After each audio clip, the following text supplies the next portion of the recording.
चंद्रगुप्त के त्याग के बाद युवा बिंदुसार सिंहासन पर बैठे।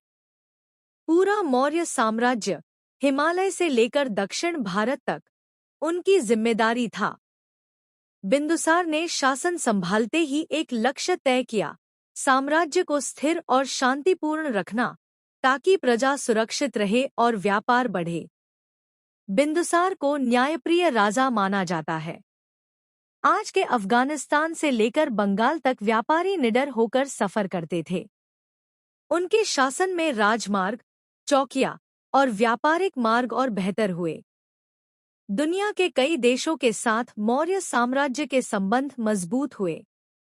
उसी समय विदेशी विद्वानों के अनुसार बिंदुसार की प्रसिद्धि इतनी थी कि यूनानी शासक एंटियोकस ने उनसे दोस्ती बनाए रखी और कई राजनयिक संदेश भेजे। यह बताता है कि उनकी शक्ति केवल भारत तक सीमित नहीं थी, दुनिया भी उन्हें पहचानती थी। बिंदुसार का स्वभाव सरल था पर निर्णय दृढ़।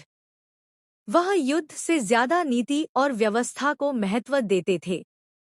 उन्होंने चंद्रगुप्त की तरह बड़े युद्ध नहीं किए, लेकिन साम्राज्य को इतना मजबूत बनाए रखा कि आगे चलकर अशोक महान इतिहास के सबसे शक्तिशाली शासकों में गिने गए।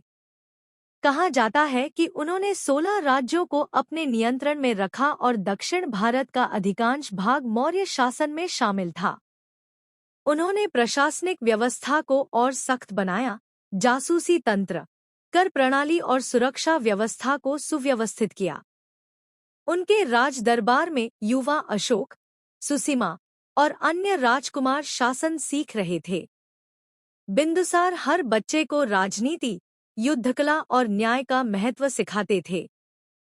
उनके फैसले शांत मगर असरदार होते थे। लगभग 25 साल के लंबे शासन के बाद मौर्य साम्राज्य अपनी सबसे मजबूत अवस्था में था। जब बिंदुसार की वृद्धावस्था आई, तब साम्राज्य फसल, व्यापार और कला हर क्षेत्र में समृद्ध था। उनके निधन के बाद साम्राज्य की बागडोर उनके पुत्र अशोक ने संभाली, जिन्होंने भारत के इतिहास को हमेशा के लिए बदल दिया। अंत। बिंदुसार भले ही चंद्रगुप्त और अशोक जितने प्रसिद्ध न हों, लेकिन उन्हीं के शांत, व्यवस्थित और दूरदर्शी शासन ने मौर्य साम्राज्य की नींव को मजबूत रखा। उन्हें इतिहास में एक शक्तिशाली, बुद्धिमान और सफल प्रशासक के रूप में याद किया जाता है।